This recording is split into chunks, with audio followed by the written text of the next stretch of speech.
In this video, you'll learn how to make homemade egg pasta from scratch and stretch pasta using an economical hand crank pasta roller. Finally, we'll cut the egg pasta into an Italian favorite, fettuccine. But you can use the same recipe for making spaghetti, tagliatelle, lasagna noodles, and more. Let's get started. There are many recipes for making egg pasta in Italy, but this is our favorite. Whole eggs plus 2 types of flour. It will produce a beautiful pasta with a great al dente texture that shouldn't break when you cook it. Foolproof, easy, and delicious. Here I'm using a half and half mix of semolina flour and a fine white flour specifically made for pasta and gnocchi from a famous Italian brand. I'll share the links to these flours in the video description. The general rule of thumb for making pasta is to use 1 egg and 100 grams or 3.5 ounces of flour per person. Here I'm making pasta for 4, so 400 grams or 14 ounces of flour and 4 whole eggs.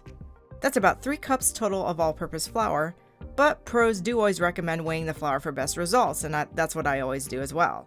To make the egg pasta dough, make a well in the center of the flour. Add the eggs and beat them into the flour with a fork, pulling flour in from the sides as you do this. You can add the eggs a few at a time if you prefer. Are you worried about eggs escaping and running all over your cutting board? You can instead use a bowl to mix up the flour with the eggs. Add 3/4 of the flour to a large mixing bowl, make a well in the center, and add the eggs to the flour in the bowl. And then you mix the eggs into the flour just until they are no longer running. Then dump the whole mix onto the work surface. I'm doing the same thing here on a cutting board, pulling in just enough flour to create a shaggy dough. It's okay to use all-purpose flour for the white flour, but we have found that choosing a flour designed for pasta does produce a higher quality pasta.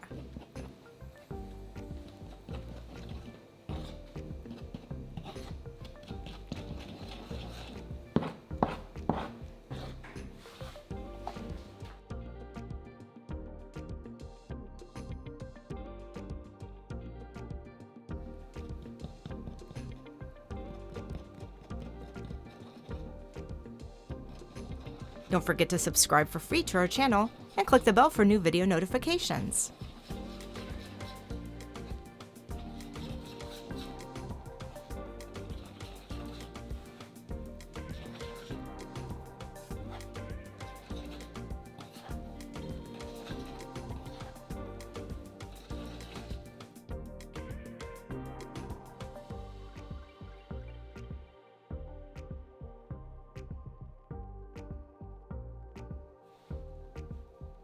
You may not need all of the flour.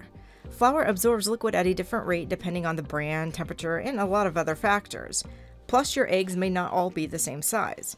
This is why we start mixing just 3/4 of the flour called for in the recipe, and then add a little flour at a time until we can create a ball that is not sticky and that can be kneaded. Just like this. In this case, I haven't kneaded the whole 400 grams of flour, and I'm going to use the rest of the flour for dusting my pasta when I go to start stretching it. Then, knead the dough ball until it is no longer sticky and it is smooth and elastic. This usually takes about 10 minutes.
When the pasta dough is ready, you should be able to push gently in on the dough and see the dough spring back, like this.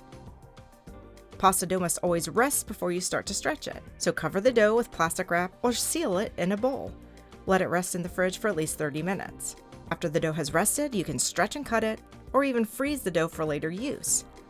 To freeze it, just flatten the ball into a disc and simply freeze it in a Ziploc bag. Here, I want to use this dough immediately to make a beautiful batch of fettuccine pasta. Work with about a quarter of the dough at a time, and keep the rest of the dough covered or wrapped in plastic to keep it from drying out. Then use your hands or a rolling pin to press the piece of dough into a rough rectangle. Start with the pasta roller open at its widest setting, and run the dough through the machine. And then fold the dough into an envelope. This is done to create a more uniform shape so that when we cut the pasta, we don't end up with a bunch of short, irregular pieces of pasta. Fold the pasta so it's no more than 3/4 of the width of the roller to give it enough space to stretch as we pass it through the roller several times. Run the dough through the same setting, the widest setting, at least one more time. You can even up the edges of the dough at this point if you like. Now before each pass through the pasta roller, we simply reduce the thickness of the roller by moving the wheel one notch. And we continue doing this until we've reached the desired thickness for the pasta that we are making.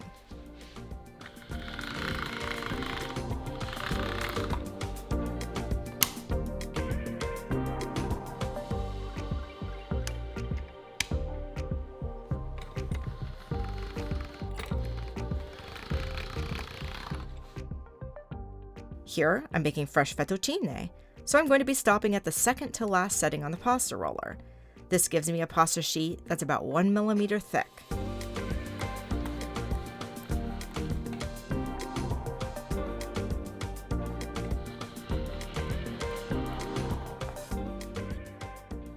At any point that your pasta sheet becomes too hard to handle, just cut it in half and continue stretching each sheet to the thickness that you need. I want my pasta here to be at least as long as most dry fettuccine sold in the stores, so about 12 inches. Fettuccine should be 3 to 5 millimeters, or about 1/8 of an inch wide, and so I'm using the corresponding cutter that came with this particular Imperia pasta machine. And I'll share the link to the type of machine I'm using in the video description.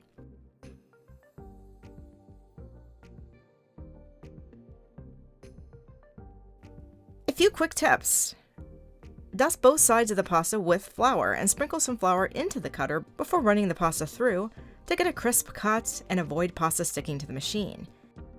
Be sure to cut your sheets of pasta into shapes right away, or the pasta will dry out and you won't get a clean cut. If you want to stretch several sheets of pasta at a time before cutting, just cover the stretched pasta with plastic wrap until you're ready to cut them. If you don't have a pasta roller, check out our other video to watch Italian Grandma Lulu stretch pasta dough by hand using only a rolling pin. And here you see one of the disadvantages of using a hand crank pasta roller. The handle can sometimes pop out as you're trying to get the job done quickly.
When you're done cutting the pasta, dust the cut pasta with flour, preferably semolina because it's a bit coarser, and lay the pasta flat to dry or hang it off of a wooden rod.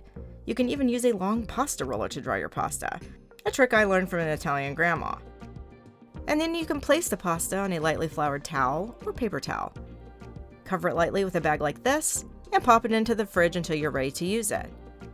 Fresh pasta takes very little time to cook. Bring a pot of water to a boil and add about a handful of coarse salt. fettuccine was ready in about a minute. Don't forget to check out all the other fresh pasta recipes that we have on our channel. E buon appetito!